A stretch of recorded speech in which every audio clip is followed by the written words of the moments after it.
question is, hey Mike, is using an app a great way to show I received consent or I gave consent to someone else? Here's the answer. It's an awful way. It's a horrendous way. Using apps for this purpose is a disaster, and here's why. A couple of reasons. Actually, there's many reasons, but let's get into a couple of them. One, it feeds into this horrible image. The consent is this kind of written, boring, paperwork kind of deal between two people that's very analytical and takes all the fun out of it. And pulling out an app and doing that is not two people having a conversation. So that's one problem with it. Second problem with it is it does not show in any way that you were not coerced or pressured into saying yes on the app. And if somebody's like, well, I have a video recording and there's apps that are going to do that, and I can say I chose to do this willingly, but we don't know that you were pressured. You weren't pressured to say that. We have no idea if your partner has been using coercion or pressure against you for days, weeks, months before this. And so you're saying that on the app, but it doesn't mean you actually feel that safety, right? It's similar to like a hostage situation where the person will say something they don't mean out of fear, or somebody has wore them down mentally. That can happen. And apps will not be a testament to that.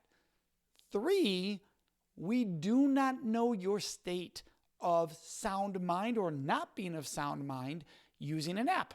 Once again, I know people go, well, we'll do things to prove I will say I wasn't drinking. Or I'll do these things to say I'm of sound mind and made these choices. But if you are highly intoxicated, not of sound mind, but conscious, you could easily say, I'm choosing to do this, but not be capable of that. And so even though you took the app out and you utilized it, that's messed up. And the last reason I'm going to bring this up, and it's a major one, if you're sitting there going, I want an app to prove I got consent, it tells us you lack the entire understanding of consent, that it's this mutual experience. It's a communication of words, and it's way beyond the paper, because the other big problem with the app is, so let's say I said yes on the app, and then I changed my mind 2 seconds after I said yes on the app. I have the right to change my mind at all times. This is an ongoing experience and relationship and exchange of communication and language that's so important to this. And that's why these are horrible ideas.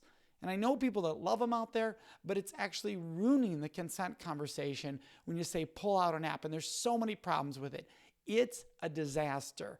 What we need to do is teach people relationship skills so they can feel confident in having these conversations with each other. And look, the last part here, I know people say, well, what if I don't know what this person's going to say afterwards? Here's an idea. Don't engage with people sexually that you don't trust where this is going to go. And you're going, well, you might be going, oh, I can't be 100% sure.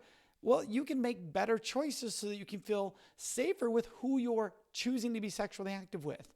Make better choices there so you're not sitting there going, how do I protect myself from being charged with sexual assault?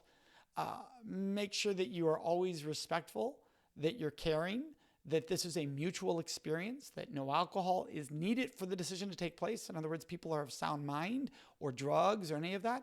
Be a wonderful person.